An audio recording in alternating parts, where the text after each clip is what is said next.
Hi everyone, today I'm going to do a spread in my little art journal. So this one is about 4 by 5 inches.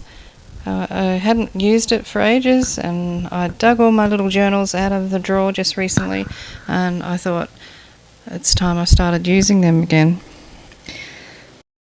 So thanks very much for joining me today. Welcome back or welcome to new visitors. Don't forget to click the like button and leave a comment. Now, if you're joining me here today for the first time and you enjoy this video, make sure you subscribe. Subscribing is free and it means you won't miss out on any new videos that I do in the future.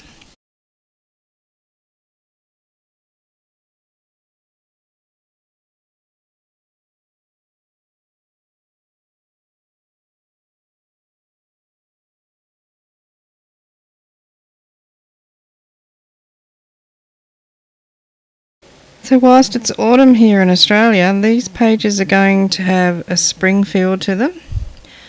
I'm going to do a double spread, but because of that spiral binding in the middle, of course, I can't join the pages together, but I'm going to make them reflect each other, and I'm going to use a bit of collage.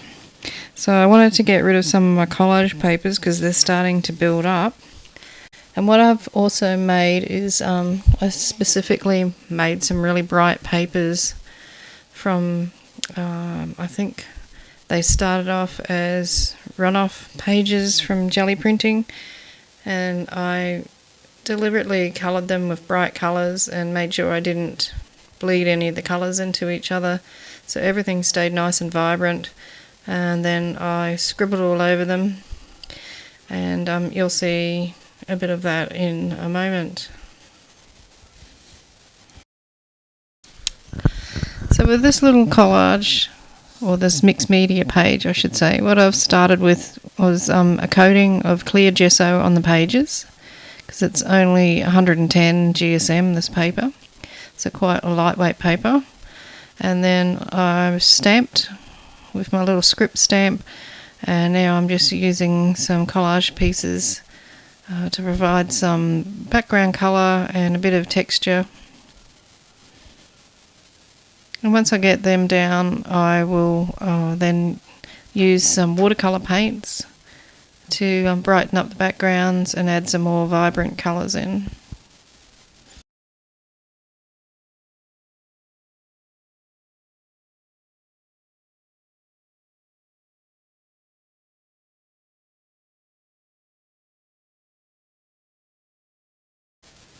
So the paper that I have here is the brightly coloured paper that I was talking about, that I deliberately coloured with bright yellow and red and blues and kept it really vibrant, because I sort of have a tendency to stick to muted tones or vintage, and I really wanted to brighten it up this time.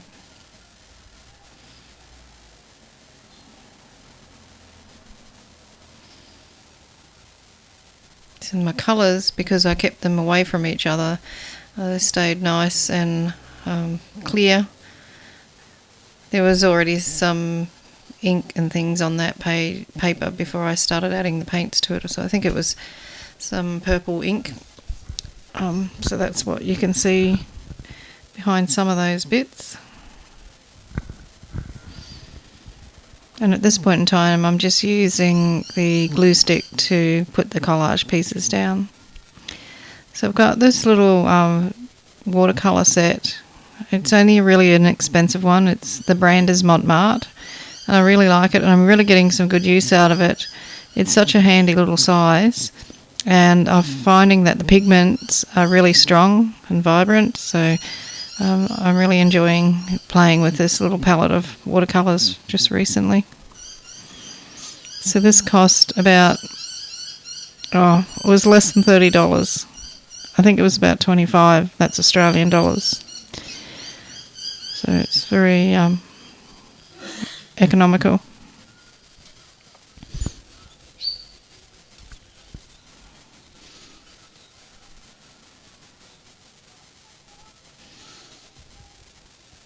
And as you can see, I've just sprayed some water onto that paint and let the paint dribble down the page. I'll do the same thing on the left hand side as well.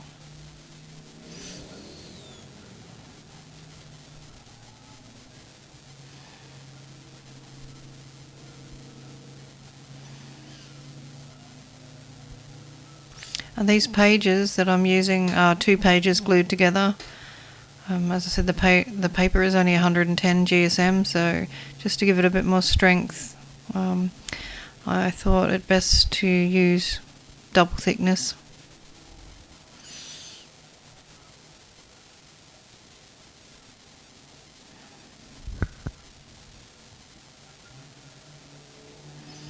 I love using runs in my work. If you've been following me for a while, you know that I love runs and I also love splatters. So the 2 things that I love to do when I'm making a mixed media spread. I love the way that purple and the magenta have mixed on the left hand page to create that colour.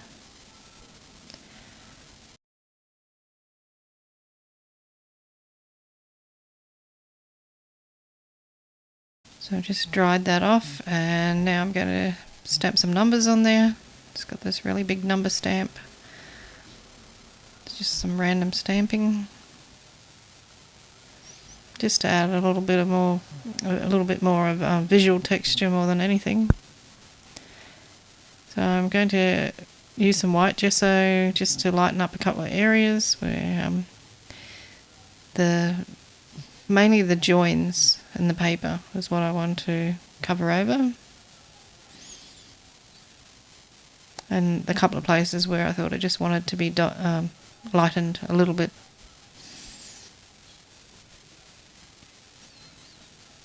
So I spoke in my last video about how doing this sort of thing helps with my anxiety. So I dwell on things, so rather than dealing, I dwell.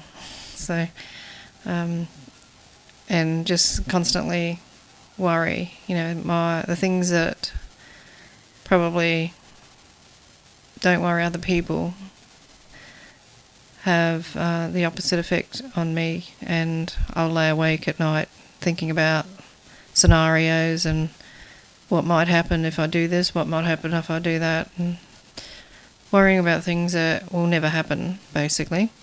So I find that doing this artwork is a great way for me to take my mind off all that, get rid of some of the noise that's in my head, and to just chill out and go with the flow of the either the paints or the inks or whatever it is I'm doing.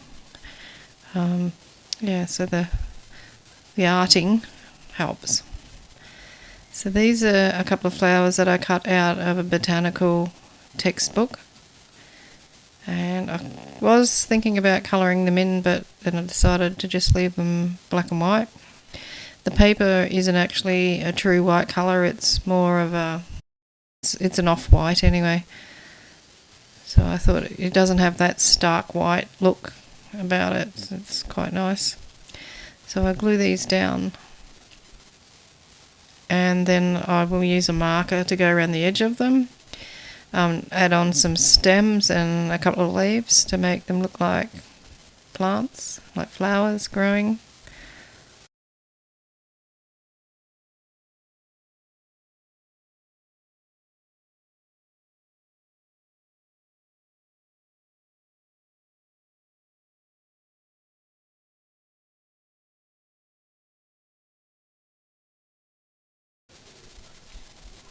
So there's 2 ends on that paint pen, and this is the thick end, and I wish I'd used the other end. I do on the second lot. I start off with the thick one, then I change to the thin nib pen once I realise how bulky it looked. So I just wanted to keep everything sort of bright and breezy on this.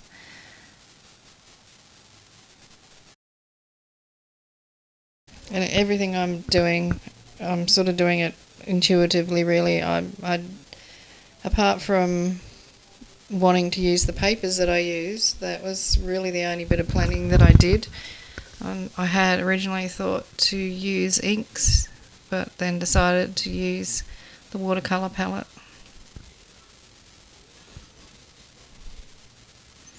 So yeah, you make these decisions as you go through the process of your design, and I think that is another part of coping with anxiety and stress, is when you're putting your energy, your brain power into making decisions about, should I use a thick nib pen or a thin one, so rather than other things.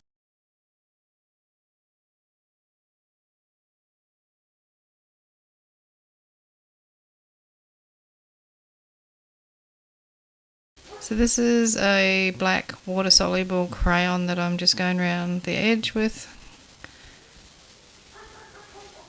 I didn't bother to activate it with any water, I just left it as it was. But when you add water to it, it blooms. Looks really pretty.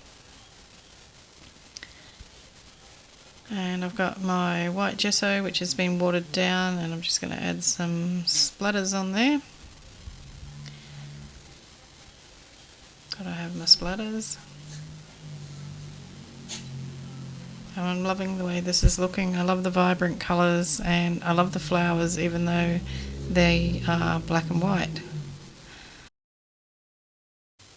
So I think this is just about finished, and I thought I might put a word on there. So I dug through some books and I found the word spring and cut out that and popped that in on the left hand page, and then I outlined the word with the black marker.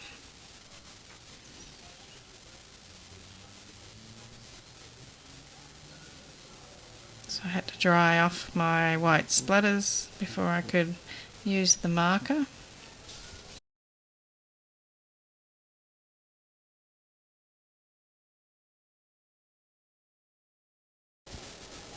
I love this page. It makes me feel happy when I look at it and I see all those beautiful colours.